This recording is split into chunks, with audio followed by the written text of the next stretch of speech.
Bonjour mes petits loups et bienvenue dans ma serre. Je vous présente aujourd'hui le système d'irrigation que j'ai fini de mettre en place. En début de vidéo, vous allez retrouver le coût de l'installation et dans la description, vous allez retrouver les liens.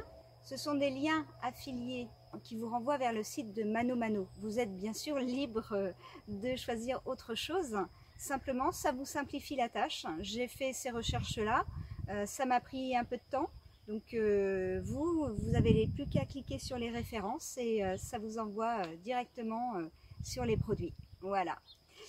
Pour le reste, c'est parti pour la présentation.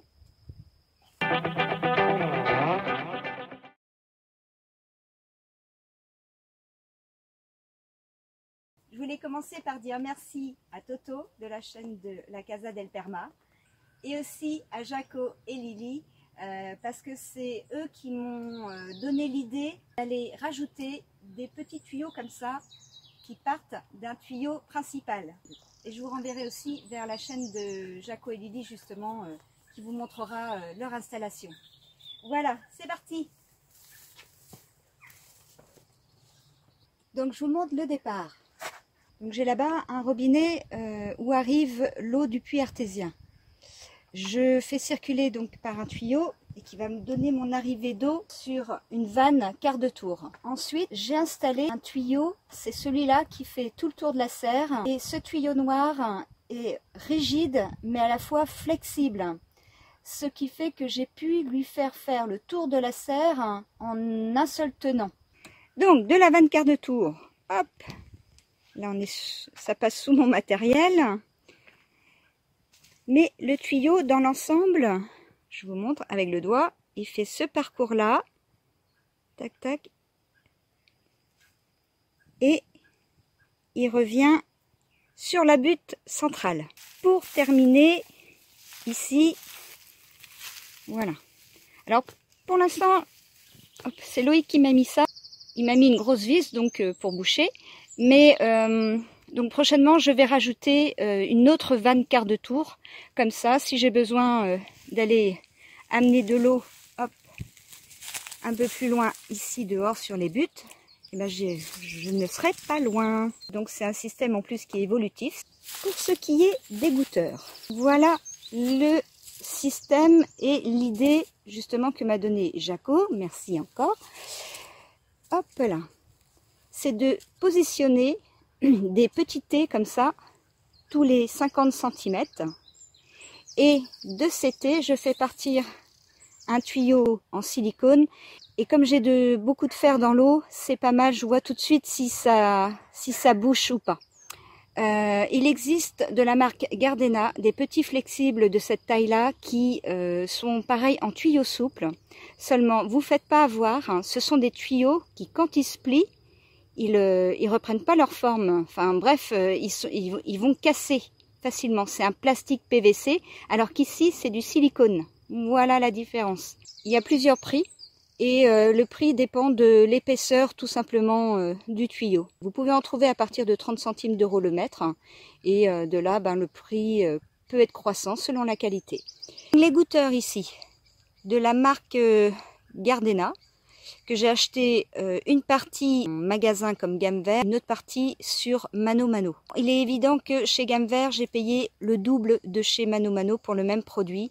Mais je vais vous dire, je serais peut-être contente si j'ai besoin d'acheter par exemple un seul lot, d'aller chez Gamme Vert. Tant pis, je paye le double, mais de toute façon, si après il faut payer les frais de port chez ManoMano, ça reviendra au même pour une boîte. Par contre, quand vous avez tout un système comme moi acheté, là, je vous conseille Internet.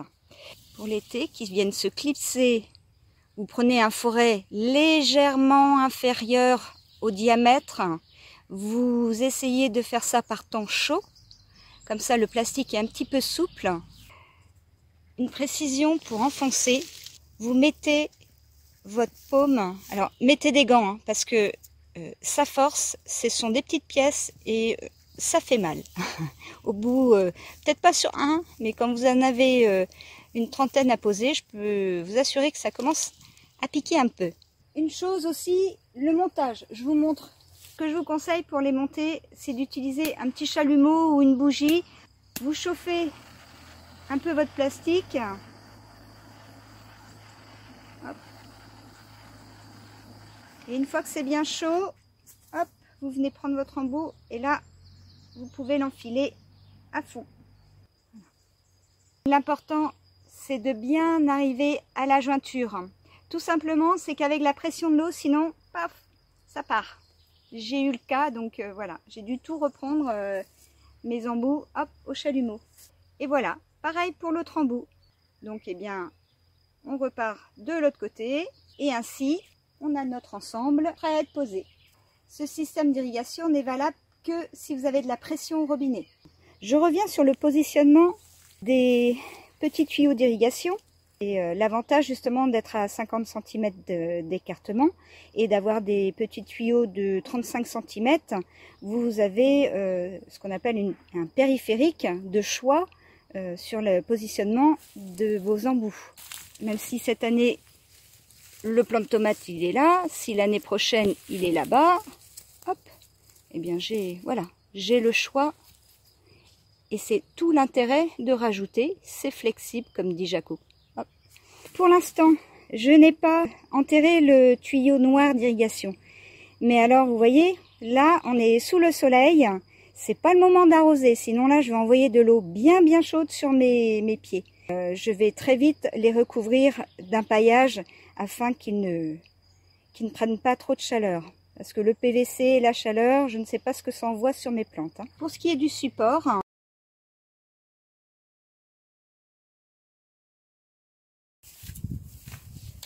et voilà pour cette petite vidéo, j'espère que ça vous servira et surtout si vous avez des questions, n'hésitez pas à les poser en commentaire, je me ferai un plaisir de vous répondre. Merci encore à Toto de nous faire connaître tous les petits youtubeurs comme nous du coin qui démarrent et qui aiment le partage.